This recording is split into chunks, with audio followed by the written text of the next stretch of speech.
CS coaching centre में आप लोग का स्वागत है। कैसे हैं बच्चे? उम्मीद करते हैं आप लोग अच्छे होंगे। हम लोग ज़्यादा बात नहीं करेंगे, सीधे हम लोग सवाल पे जाएंगे। कल पिछले क्लास में आप लोगों को बताया गया था कि वास्तविक संख्या किसे कहते हैं, उसके बारे में आप लोगों को कुछ जानकारी मिली होगी। आगे हम लोग उससे आगे बढ़ेंगे तो आगे जब बढ़ेंगे तो हमारा पहला नंबर चैप्टर का पहला इसी तरह के सवाल है। सवाल क्या है? देखो, यूक्लिड विभाजन एल्गोरिथम का प्रयोग कर हमें क्या बोल रहा है निकालने के लिए? एचसीएफ। तो यूक्लिड विभाजन बराबर फॉर्मूला मुझे क्या होता है? ए बराबर बी क्यू प्लस आर। ए बराबर बी क्यू प्लस आर। ये फॉर्मूला कहाँ से आया तुम लोग को हम बता दिए होंगे पिछले क्लास में, आप लोग वीडियो में देख लेंगे। भाज्य बराबर क्या होता है? भाजक गुने भागफल, भाजक गुने भागफल जोड़ शेषफल।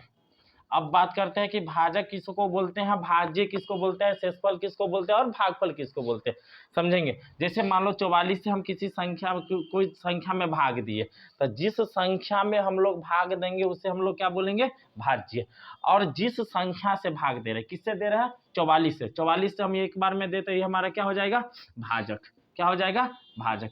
और ये हमारा क्या हो जाएगा? भागफल।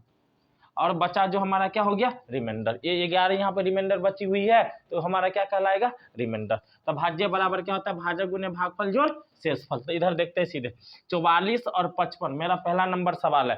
तो हम लोग क्या करेंगे? बचपन से जो भाग विधि से पहले निकाल रखे हैं, निकालते हैं महत्तम, उससे पहले हम लोग महत्तम निकालेंगे। जैसे 44 से हम लोग 55 में भाग देते, 44 से 44 घटाएंगे तो कितना बचेगा? 11। 11 जो रिमाइंडर मेरी बच गई, इससे अब हम लोग कब तक निकालते हैं? जब तक मेरा रिमाइंडर कितना ना आ जाए? शून्य ना आ जाए। तो घटाने के बाद मेरा क्या बच गया? रिमाइंडर 11। 11 में फिर हम लोग किसी को भाग देंगे? भाजक को भाग देंगे। तो भाजक मेरा कितना दे रखा है? 44। तो 11 चौक 44 कट के हमारा क्या आ गया? 0। भाग में हम लोग जब महत्तम निकालते हैं तो तुम लोग को पता होगा कि जब तक मेरी रिमाइंडर यानी शेषफल मेरा शून्य नहीं आ जाए तब तक हम लोग काम करते हैं। तो यहाँ पे देखेंगे ए बराबर मेरा क्या होता है? B Q plus R. अब ए हम लोग किसको बोलेंगे? इन दोनों में जो बड़ी संख्या होगी, इन दोनों में जो बड़ी संख्या होगी उससे हम लोग क्या मानेंगे? ए। तो ए मेरा कितना हो जाएगा? 55। अब क्या होता है? B Q. तो बी क्यू हम यहाँ पे समझाए हुए हैं भाजक गुने भागफल। तो भाजक मेरा क्या हो गया? 44। अब भागफल मेरा कितना है? 1। तो इसको हम लोग क्या लिखेंगे? 44 गुने 1। और यहाँ पे आर। आर मतलब क्या हो गया? रिमाइंडर। तो रिमाइंडर इसमें हमें कितना बचा हुआ है? 11। तो यहाँ पे क्या लिखेंगे? 11। ठीक है बच्चे, आगे देखो। अब क्या करना है? अब हमारा भाज्य मेरा क्या कहलाएगा? ये 44 वाला। तो ये 44 हमारा यहाँ पे उतर के आ जाएगा। ठीक है। अब फिर क्या हो गया? भाजक गुने भागफल। तो यहाँ पे हमारा क्या हो गया? भाजक 11। अब भागफल मेरा कितना बच गया? 4। तो 11 गुने 4। तो यहाँ पे हम लोग क्या लिखेंगे? 11 गुने 4। अब प्लस रिमाइंडर मेरा कितना बच गया? 0। तो इसमें हम लोग क्या डालेंगे? रिमाइंडर 0। अब जो हमारा जो भागफल यहाँ पे जो कैलकुलेट करके आया वो हमारा क्या हो गया? एचसीएफ। कितना हो गया? एचसीएफ मेरा 11। देखना फिर अच्छे से समझ में आएगा। अगले सवालों पे देखते हैं, क्वेश्चन नंबर 2 की तरफ। जैसे मान लेते हैं 16 और 20। दूसरा नंबर सवाल क्या बोले? 16 और 20। ये चीज याद रखना आप लोग, भाज्य बराबर क्या होता है? भाजक गुने भागफल जोड़ शेषफल। यहाँ पे हमारा क्या दे रखा है? 16 और 20। तो 16 से हम लोग क्या करेंगे? 20 में भाग देंगे। 16 का 16। तो यहाँ पे घटाएंगे 16 का 16। 20 में से 16 जब घटाएंगे तो कितना बचेगा? 4। 4 में अब क्या करेंगे? जिस संख्या से हम लोग भाग दिए थे, किससे दिए हुए थे? 16 से। तो 16 में फिर भाग देंगे तो 4 चौके 16।